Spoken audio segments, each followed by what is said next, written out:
Salve, aqui é um projeto da Jovens Podium. Esse aqui é meu amigo Miguel. A gente vai entrevistar hoje o Fuscaldi, professor nosso. Então, no primeiro episódio, nós vamos entrevistar o nosso professor de língua portuguesa, né? Fabiano Fuscaldi, bem rodado, já viajou vários países, fala várias línguas, né, não, Fuscaldi? Viajei na América Latina.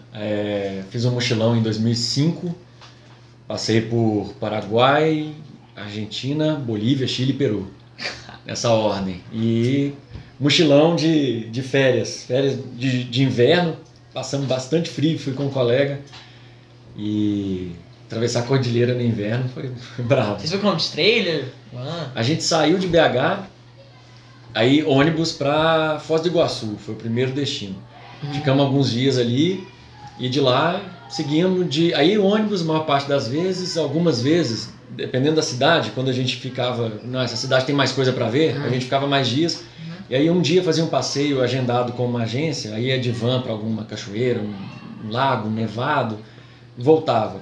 Depois uma van no outro dia levava para outro lugar, às vezes era trem, teve de cidade para outra, a gente passava de trem. Mas é trem atual ou aquele trem antigo, que tipo Marifuana? Não, tipo os nossos aqui, parecido com BH Vitória, de passageiro, mas que também às vezes carga, vai junto, tem a primeira classe, tem a classe popular. Tem Mas vocês passam tudo Peru, foi no Machu Picchu? A ideia principal nossa era Machu Picchu. A primeira ideia foi vamos para Machu Picchu. A gente descobriu que podia ser barato e aí falou, beleza, se a gente fizer um esquema focado em economizar, a gente faz uma coisa meia boca assim, só para garantir que a gente chega lá e visita o que interessa e volta. Sem luxo, né? Só que aí foi a ideia desse colega meu. Ele falou, cara, viagem única da nossa vida. Então, vamos ver se a gente não... Em vez de fazer ida e volta, vamos fazer um caminho meio torto pra gente ver outras coisas legais também. Lá no Bolívia, nos outros países você passou tudo na capital? Não, todos não. A Argentina não, a gente não foi em Buenos Aires. Buenos Aires tá bem longe, porque a gente pegou assim... Foz do Iguaçu foi o mais sul que a gente andou. Porque... Machu Picchu está mais próximo da linha do Equador do que Belo Horizonte ainda, né? Então, nós fomos primeiro para Foz, aí começamos a subir, mas subimos devagarzinho. A gente pegou o norte da Argentina, Buenos Aires está bem mais abaixo, né? Então, norte da Argentina, e de lá ao norte, a Argentina faz fronteira com Bolívia. Então, já fomos para Bolívia, ali já é o deserto de Atacama. Aí visitamos o deserto de Atacama 4 dias. Aí, ao invés de ir para cima ainda, a gente foi para o lado de novo, mais para oeste, que é o Chile. Isso tudo no inverno mesmo? Isso tudo foi em julho, a viagem foi durante o mês de julho. Daquele período de férias, né? Período de férias de faculdade. Aí, pegamos, quando a gente estava na fronteira, tinha que atravessar da Bolívia para o Chile, uma parte bem alta a fronteira, assim, já é cordilheira, né? Aí o nosso, era um ônibus caindo aos pedaços, horroroso. E aí atravessando ali, na hora que começou a descer, tipo, aqui ficou Bolívia, agora já estamos no território chileno, começa a descer, a gente consegue ver o vilarejozinho, uma cidade bem legal, bem bacana. O Chile é um país bem estruturado, chama São Pedro de Atacama. Aí dá pra ver a cidadezinha, um vilarejozinho, aí eu cutuquei meu colega lá, deve ser aquilo ali, deve ser pra lá que a gente vai. Só que a gente olhou, dava pra ver assim, do alto, umas pequenas casinhas, lá não tem prédio, umas casinhas assim, um vilarejo mesmo. E uma nuvem, porque a gente fala deserto de Atacama, as pessoas costumam pensar em deserto do Saara, que é areia, você pisa na areia, não é o caso. Lá é tipo estrada de chão batido, tipo você ir pra roça aqui do lado. Né? É aquele chão batido, tem pedra vulcânica, porque lá tem carregado de vulcão, centenas de vulcões. A minoria eu acho que está ativado, mas está ativa ainda, né? Mas o pessoal faz passeio constante lá, de boa. Mas não tem risco, né? Não, acho que quando tem, já avisa, lá não tem muito imprevisto, não, pelo que eu percebi. Mas aí nessa descida, a gente começou a olhar a cidadezinha e um pouquinho pra cá, uma nuvem de poeira. Nossa. Era da cor do chão que a gente via o ônibus passar, que a gente pisava, uma nuvem assim. E eu olhei pro meu colega e falei, esse negócio aqui não é... Aquilo ali é uma tempestade de areia que tá vindo. E assim, ia aproximando, a gente olhava um tempinho e tava lá, aquela barreira, que a gente não via mais nada de plano, de terreno para lá, né? Uma nuvem. E como a gente estava bem do alto, dava para ver nitidamente. Aí conversamos aqui mais um pouco, conversa com os caras que estão lá viajando também, de mochilão. Na hora que a gente olha de novo, essa nuvem está mais próxima do vilarejo. E aí, nós vamos pegar uma tempestade de areia mesmo, parece que é. E a gente nunca tinha visto isso na vida, a gente estava na dúvida. Quando o ônibus começou a descer, aí a gente percebeu, começou a ventar, Mas do ônibus balançar, assim, uma coisa louca. Era muito, muito vento. E aí, quando a gente chegou na cidade, o ônibus parou, a gente com roupa de frio, porque meio-dia, sol, não tem uma nuvem no céu, mas gelado. Teve um dia que a gente foi comprar um refrigerante, uma Coca-Cola grande assim, a mulher pegou da prateleira, assim, tava hiper gelada, melhor do que do congelador da minha casa, assim, então, geladona. Aí chegamos lá, tinha que essa roupa de frio, eu coloquei capuz, fechei o capuz inteiro assim, luva, fechei jaqueta, porque tem punho, né, com fecho, fechei tudo e a gente ficou coberto de poeira, parecia que a gente tinha sido enterrado, assim, depois que passou a tempestade, estava coberto de poeira, parece que a gente tinha acabado de sair da terra. Mas tem protocolo lá na cidade? Tem, aí nós vamos procurar uma pousada, que a gente ainda... mochilão é assim, você chega e vê o que tem, né? Aí fomos procurar, mas antes a gente olhou, putz, com essa tempestade, o que vai ter de passeio para fazer, né? Porque a gente ia visitar os lugares. Aí o cara da agência foi camarada com a gente, porque ele podia ter vendido o pacote e tal, ele falou, não, agora isso é sábado, ele falou, ó, sábado, com essa tempestade desse jeito que foi, forte desse jeito, até eles estranharam lá. Passeio só, se com sorte, a partir de terça-feira. Se tudo der certo, muito certo, a partir de terça só. Então a gente ia ficar parado lá, né? Aí a gente coçou a cabeça, o cara viu nossa aflição, né? Putz, ficar parado. Aí ele falou, mas vocês estão vindo de onde? Vocês são brasileiros? Vocês passaram por onde para chegar aqui? Eu falei, não, a gente veio pela Bolívia, deserto. Ah, não, vocês já viram o deserto boliviano? Tem a mesma coisa, um cenário aqui. Segue viagem, vocês estão de mochilão, não vai ver muita novidade. O cara foi camarada com a gente. E a cidade lá é cara, assim, o custo lá das coisas... Cidade turística, né? E vai muito europeu, então eles cobram um valor em euro, né? Tipo praticamente... Assim, você foi em vários países, Bolívia, Peru. Qual foi o país assim, você mais gostou? Não, todos Cara, aqui é legal, Chile, mas esse aqui... O Chile foi um país que eu falei, eu quero voltar. E voltei mais tarde, mas aí outro tipo de viagem, já com família, minha esposa e tal. Mas eu falei, o Chile é muito organizado. O Chile é muito organizado. E é um país... Como ele é fininho, né? Ele tem a cordilheira ali e o resto... poucos quilômetros até o mar, e ele todo é assim. Então ele pega muito o deserto, que é uma área muito seca, apesar de ser frio, porque é alto, mas é muito seco. Mas tem Santiago, está na metade, que é outra paisagem. E você vai para o sul, é região de lagos, então ele muda muito a paisagem do país. Então eu fiquei curioso para conhecer outras partes, que eu conheci só o norte, o extremo norte, né? Só o norte, que já é fronteira com o Peru. Você fala espanhol, não fala? Já falava espanhol na época. E te ajudou muito? Você demais. Coisa de espanhol? Demais, tudo. O meu colega em portunhol bem rasgado, horroroso. Que qualquer um falaria, mas a gente falando português, se você se não for muito mineirês na fala, se você pronunciar corretamente, pausadamente, tudo, eles entendem. Eles têm boa vontade.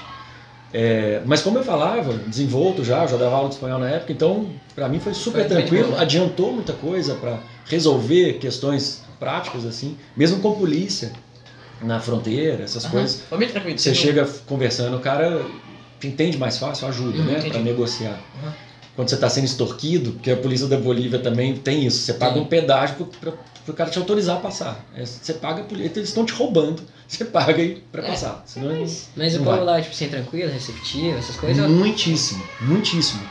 Tem turista de tudo quanto é lugar. Eu conversei em alemão nessa viagem. Tinha um casal que era o cara... Como é que era? Ah não, esse casal é outro, é em francês, depois eu conto essa parte. Em alemão foi um grupo que estava querendo, um grupo grande, umas 20 pessoas querendo tirar uma foto. E aí ele me viu assim, falou, você pode tirar uma foto pra gente, conversando em inglês. Ele viu que eu não era local. E aí eu respondi em espanhol, sei lá. Não, acho que ele falou em espanhol, eu respondi alguma coisa que ele achou que eu falava alemão. Eu respondi numa dessas línguas e ele deduziu que eu falava alemão. Eu já tinha estudado 1 ano e meio de alemão, sabe? Eu sei algumas coisas de alemão, mas bem basiquinho, não sei, não tem desenvoltura, assim. E aí ele começou a conversar em alemão. Você fala alemão? Tá. Essa frase eu entendi. Você fala alemão? E ele começou a falar muito rápido. Eu não tenho esse nível de alemão. Aí a única vez que eu respondi alguma coisa em alemão na vida, que eu precisei falar alemão, foi nessa hora.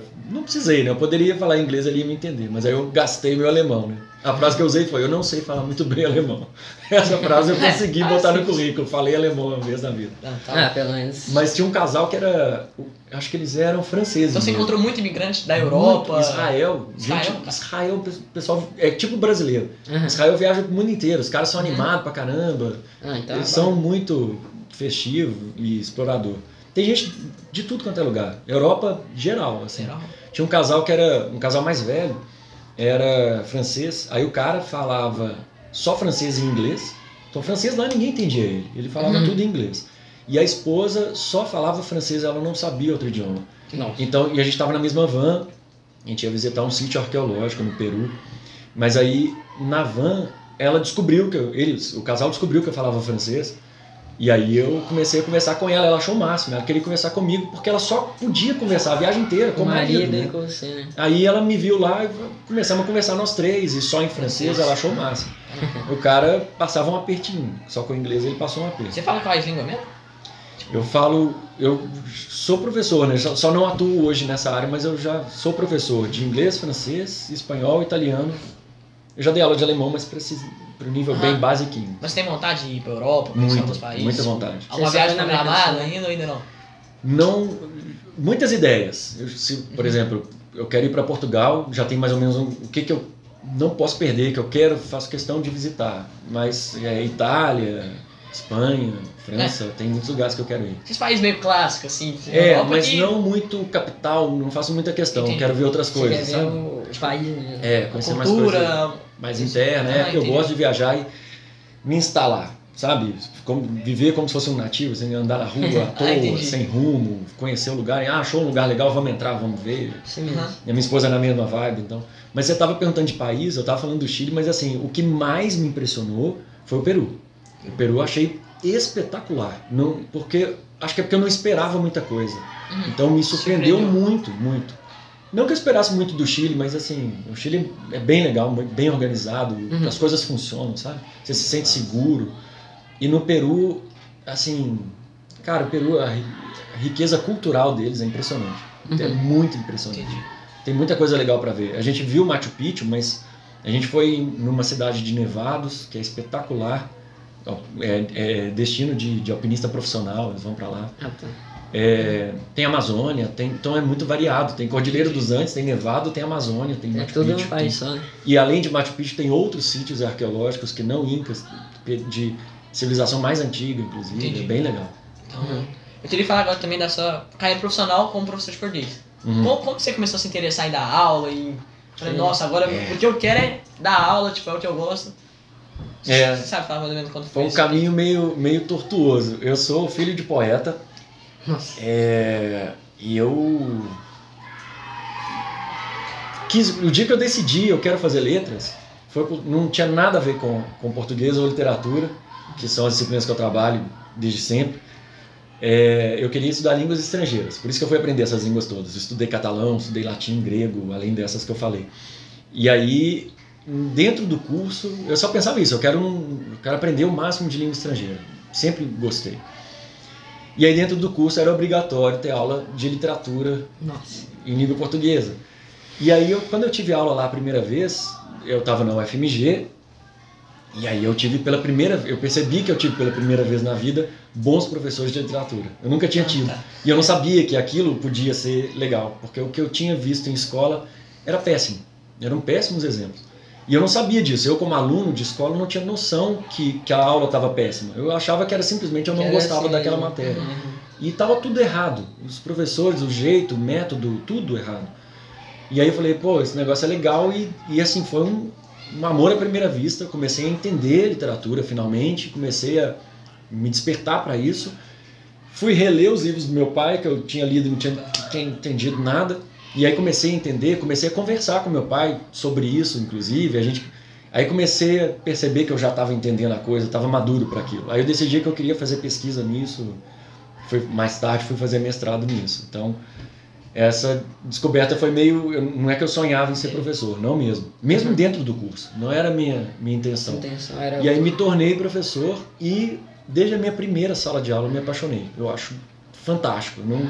Não me imagino trabalhando com outra coisa, pelo menos agora. Mas quando você foi dar aula a primeira vez, assim, você ficou nervoso, essas coisas? Muito. A minha primeira sala de aula tinha mais de 300 alunos. Nossa. Eu estava no pré-vestibular, era uma sala de pré-vestibular. Era o seguinte... Tipo, acabou de se formar, vai dar a primeira aula, 300 alunos. E assim, né? Tinha gente mais velha que eu na sala, aquela coisa, pré-vestibular tem de tudo, né? Uhum. E aí no pré-vestibular era assim, a época dos vestibulares que não tinha ainda o Enem para unificar os vestibulares de federais, então cada federal tinha o seu vestibular e tinha obras literárias indicadas. Então, você quer fazer o FMG, você quer fazer Ouro Preto. O Federal de Ouro Preto cobra 3 livros de literatura.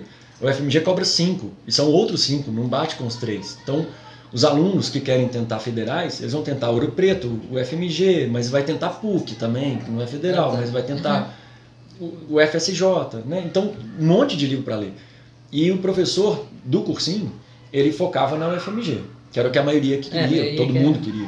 Então, ele fazia uma análise detalhada dos 5 livros. Os outros livros, Ouro Preto, São João del Rei, Lavras, Juiz de Fora, e fora as particulares, Milton Paiva, Milton Campos, PUC.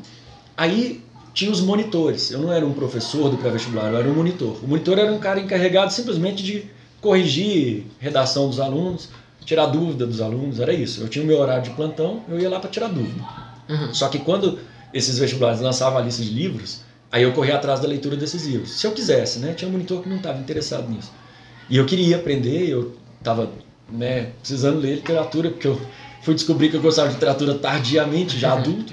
Então fui atrás desses livros e fui dar aula. Tudo que era aula de livro eu queria pegar. Não, manda para mim. E eu lia compulsivamente, porque eu tinha que dar aula daquilo, né? Depois. E outra, eu tinha que dar aula de, 3 livros numa noite, era sempre sábado, porque aí juntava todo mundo do cursinho, por isso que dava 350, mais, às vezes 400 alunos. Às vezes mais. Teve uma sala só? Eram as salas de... A época que pré-vestibular enchia a sala, era diferente. Tudo. Aí juntava um salão gigante, uns 450. Você tem livro publicado também? Tem. Eu tenho 2 livros publicados. Um acabou de sair, saiu no mês passado, em abril. Nós estamos gravando em abril, né, de 2023. Fala não, os 2. Esse segundo livro, já que eu comecei a falar dele, vou falar fora de ordem, né? O segundo livro é a minha pesquisa de mestrado. Então, o resultado da minha pesquisa, minha dissertação de mestrado, eu defendi na UFSJ, virou livro. Uma editora entrou em contato comigo, perguntando se eu tinha interesse, porque tem uma parte que eu tenho que arcar com custo, né? Então, topei. Tudo da publicação, de tudo, é tudo seu, tudo do autor? Não, a gente paga, tipo, pelos serviços da editora. Oxi. Aí ela monta a capa, paga a gente para fazer a diagramação, como é que o texto fica na página, o desenho da capa, a orelha do livro. Não, quem faz o livro é que paga. Ah, tá, entendi. A editora mas isso não faz sentido, não. É como se eu estivesse pedindo para a editora, né? Só que é ela que está oferecendo o serviço. E a editora, tipo assim, esse assunto é do interesse, pode, né? Aí, se ele acha que é do interesse, se eu topar, o convite é esse. Isso quando você não é um autor, né, consagrado. Grandes autores têm outro tipo de contrato, claro. No meu caso, esse texto, então, é o resultado da minha pesquisa mesmo. Eu pesquisei sobre um escritor chamado Cristóvão Tesa, que é do sul do país. É um escritor que está publicando ainda, ele está nativa mesmo. Não é velho, não. Ele está bem nativo. E o outro livro que eu publiquei foi em 2018, é um livro infantil. É o seguinte, eu escrevo poemas também, eventualmente. Você escreve poemas por hobby, sim. Eu gosto de escrever poemas, mas escrevo... Porque de vez em quando me vem umas ideias para escrever alguma coisa. E geralmente é poema. Às vezes sai crônica, às vezes sai... Narrativa acho que nunca saiu, mas me vem uma ideia e eu vou anotando. E quando essa coisa vai longe, aí acaba virando um texto mesmo elaborado. Eu tenho mais facilidade com poesia. Não é que eu tenha escolhido poesia, não. Mas costuma sair poema. E aí, uma certa vez, a gente, lá em casa, né, eu e minha esposa, a gente já estava casado há mais tempo. E a gente decidiu, tá na hora, a gente quer ter filho, tá na hora e vai ser legal. E nós ficamos tentando muito tempo e não consegui engravidar. E aí a gente fez exame e tudo, estava tudo certo, não tinha problema, só não vinha criança. E a gente ficou meio aflito com isso. E mais ainda quando você começa a fazer muito exame, né?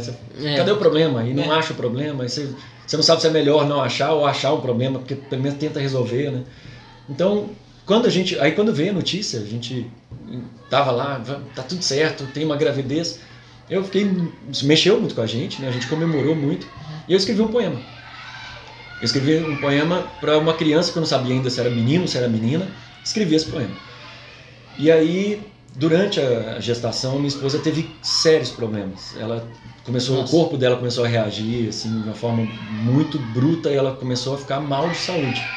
E investigamos de tudo quanto era tipo e não achava nada. E aí, de repente, com 5 meses de gestação só, o médico falou, olha, nós vamos ter que tirar a criança. Ela vai ter que nascer com 5 meses de gestação, porque corre o risco das duas morrerem, a criança e a mãe. Porque uma coisa no corpo não está aceitando, ninguém sabia o que era. E aí, forçou então o nascimento com 5 meses. Essa criança nasceu tão prematura, desse tamanhozinho, né? 800 gramas de peso. Nossa. E foi direto para o CTI, porque ia ser assessorada para desenvolver e tentar montar artificialmente um útero para ela poder desenvolver ali, né? Então foi para incubadora e tal. A minha esposa melhorou rápido. Depois que tira a criança, parece que o organismo estava rejeitando aquilo, né? Estava achando que era uma invasão. Então ela melhorou. Muito mais tarde nós fomos fazer pesquisa disso por aí, internet, artigo científico. A minha esposa é da área. Ela descobriu que, para o caso que ela teve, o risco de morte para as duas, a chance de morrer mãe e criança, no caso dela, é mais de 90%. Nossa. Então, assim, foi uma loteria que a gente ganhou, Então, né? E não teve nenhuma, a minha esposa não teve nenhuma sequela, nada. Então ela tá uma pessoa normal. Então é meio... Ela tinha alguma doença? Nada, nenhuma predisposição, fez todos os exames, tudo acompanhamento, tudo certo. E não é incompetência do médico, o médico é ótimo, acompanhou tudo direitinho. Só não É uma sabia coisa Só acho que e aí esse fala. médico é que matou a charada, porque vários médicos participaram de um monte de etapa, tô resumindo, porque teve assim um monte de vezes que foi para morrer mesmo. E cada um tinha uma opinião. E o médico que acompanhou ela o tempo todo, ele que falou, não, você teve uma pré-eclâmpsia. O que acontece é que ninguém desconfiou, e muita gente duvidou que duvida até hoje que tivesse sido pré-eclâmpsia, é que os sintomas não foram típicos. Geralmente quem tem pré-eclâmpsia tem tais e tais manifestações. Aí você identifica uma pré-eclâmpsia. O caso dela foi sintoma completamente fora de ordem, a ordem estava trocada, não fazia muito sentido, e sintomas que eram típicos, ela não teve, ela teve outros. Então ninguém desconfiou muito assim. E mesmo depois do caso resolvido, digamos assim, muitos médicos ainda duvidavam que era isso mesmo. E o médico dela bateu o martelo, é isso mesmo. Tanto que ele falou, olha, qualquer gestação futura agora é risco, de novo, para a criança e para a mãe, de novo. Só que nós vamos tratar como se fosse uma pré-eclâmpsia. E foi o que aconteceu. A gente, mais tarde, isso tudo que eu estou contando, para nascer minha filha, em 2014. E aí ela ficou 100 dias no CTI, não resistiu, passou por, nossa, uma montanha-russa. Tem assim, num mesmo dia, você saía do céu ao inferno 15 vezes. Chegava lá, tinha um cenário, você fala, nossa, acabou, não tem mais. Tem mais jeito de resolver. Aí passava 2 horas, o médico vinha conversar, você já estava até assim, né? Tenso já, o que esse cara vai me falar? E aí dava uma ótima notícia. Aí vocês podem ir lá, entrar, visitar. Aí a gente ia lá, tudo paramentado, né? Você não podia... Eu carreguei minha filha uma vez no colo, na vida toda dela. E assim, mesmo assim, com o monitor do lado, medindo o oxigênio dela, pulsação, essas coisas, cheio de cabo, fio ligado nela, e eu aqui. Aí, enfim, depois disso tudo, 2017 nasceu o nosso segundo filho, aí tratou como pré-eclâmpsia mesmo, ela não teve nenhuma intercorrência, a gestação inteira. Foi bom, tudo correu normal, ele nasceu a termo, o parto foi uma tranquilidade, ela passou bem, ele passou bem, não teve nada. Parto normal? Esse médico é bom, e ele é daqui, é um cara muito competente. Parto é normal? Não, cesárea. E ele falou que podia ser normal, a minha esposa não quis. Ela não quis por ela, se fosse mesmo sem esse passado, ela não queria de todo jeito. E também porque... E aí, além disso, o risco, né? Ela falou, ó, qualquer intercorrência eu vou ficar tão tensa que é melhor não, vamos fazer cesárea mais simples. Ele mesmo falou, não, se você quiser um parto normal, nós vamos fazer. Ele deixou por conta da gente decidir. Aí foi legal. E aí, bom, voltando ao livro, desse rodeio todo, esse livro foi o seguinte, na hora que nasceu meu filho, eu falei, putz, agora, mais tarde esse menino vai crescer e vai me cobrar um poema, porque eu fiz um poema para minha filha, né? Eu falei, agora vai rolar a pressão. Aí comecei a escrever, assim, não é que eu comecei a escrever, me veio uma ideia, veio uma frase, assim, eu falei, nossa, eu vou usar essa frase. E aí veio a frase, fiquei matutando aquilo ali muitos dias, muitos meses. Fiquei com a frase e falei, não vou escrever nada agora. Vai ter que vir mais ideia. Não está ainda pronto, só uma frase. Tá desenrolando. Muito mais tarde vieram outras ideias. Eu fui anotando. Vou anotando e vou engavetando. Que é o que eu sempre faço. E aí, uma madrugada, geralmente é assim, uma madrugada que eu tô lá dormindo bem, não tenho problema de sono. Aí eu acordo no meio da madrugada, assim, com um turbilhão de ideia. Só que esse turbilhão de ideia não tem nada a ver com poema. Tem a ver, assim, o que eu tenho que fazer amanhã, o que eu tenho que resolver semana que vem, que conta que eu vou pagar. Chateação, né? Muita... Só que aí me vem na cabeça o texto que eu tô lá engavetado meses atrás. Por acaso vem na cabeça. E aí começa a aparecer um monte de ideia. Hoje eu já tô acostumado com isso, eu já sei que eu vou pro texto. Parece que é o texto me acordando. E aí aí me veio um monte de ideia, eu falei, eu tenho que botar isso no papel agora, esse treco vai sair. Senão você esquece. Aí eu fui escrever o poema, saí de fininho lá para não acordar ninguém, fui escrever o texto. Aí na hora que eu terminei de escrever, falei, tá pronto. Eu tinha certeza que estava pronto. Aí eu olhei pro texto e falei, gente, eu não escrevi um poema, escrevi um livro, escrevi uma narrativa. Parecia que ia ser um poema de novo e pela primeira vez eu escrevi uma narrativa na vida. Sem saber que era uma narrativa, né? Na hora que estava pronto que eu percebi isso. E aí no dia seguinte mostrei para minha esposa, falei, aqui, tô com uma ideia. Escrevi, o negócio é o seguinte, eu escrevi um texto, eu achei que ia ser um poema, só que eu acho que vai ser um livro mesmo, é um livro que está pronto, é um livrinho infantil, ele é pequeno, a gente pode pensar em umas ilustrações e tal. O que você acha da gente fazer um livro artesanal? A gente monta um livro sem editora, eu mesmo monto em caderno manualmente, faço umas cópias para a família, né, tal, que fala da minha filha e do meu filho, é uma homenagem para os dois. E para pessoas que estavam mais próximas da gente ali. Aí ela olhou para o texto e falou, não vamos fazer isso não. Nós vamos procurar uma editora mesmo. Isso aqui é um livro e é bom e nós fomos atrás da editora, aqui em Divinópolis mesmo. E aí deu tudo certo, lançamos o livro.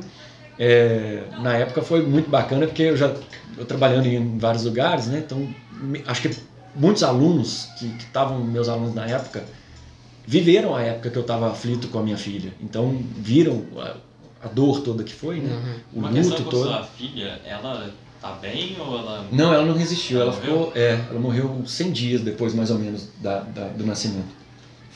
Ficou no CTI, passou por cirurgia. E assim, nós ouvimos muitas vezes médicos assim, olha, você tem certeza que você quer fazer essa cirurgia? Ela precisa dessa cirurgia. Eu falei, se ela precisa, ela vai.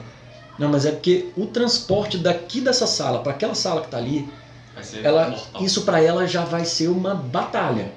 Você quer fazer a cirurgia? Você entende o risco? Eu falei, entendo o risco. Se ela está batalhando, eu só posso apoiar. Então é isso que tem que fazer. E aí nessas horas ela tirava de letra. Todo mundo ficava assim, o que é isso dessa menina? Não tem condição. A menina não tem peso, não tem nem tamanho. E ganhando batalha assim de médico, fala, olha, não vai, sabe? Não vai. E ela ia. Isso é o que deu legal. Força pra gente também. E era... Nossa, nós vivemos coisa assim... infernal.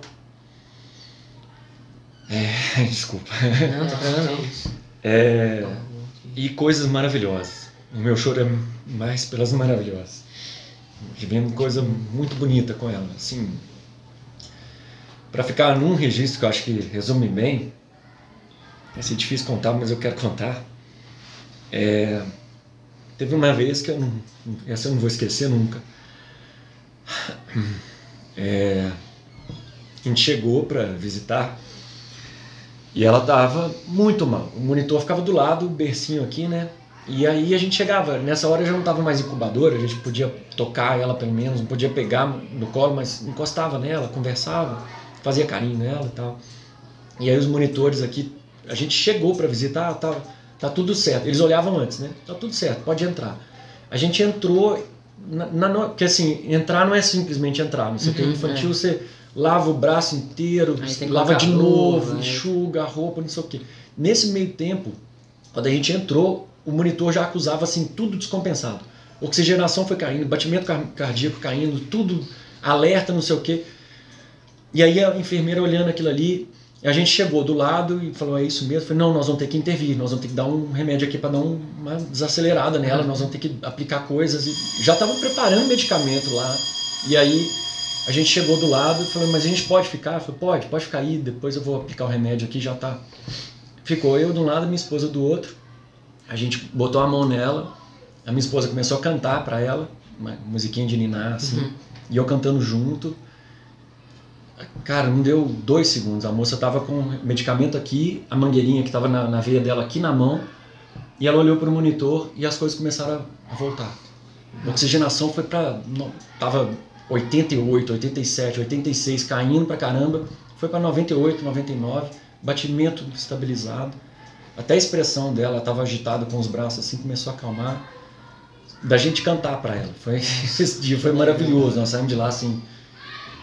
O que nós vivemos aqui agora, sabe? E cada dia era uma coisa dessa. Isso é um exemplo, mas assim, cada dia era uma coisa dessa. Tão maravilhoso quanto para sair arrasado. Foram 100 dias muito intensos, assim, muito chocante. É difícil, né? Mas tudo faz parte, tudo é maravilhoso, né? Uma vivência curta, mas muito intensa. Foi bem importante.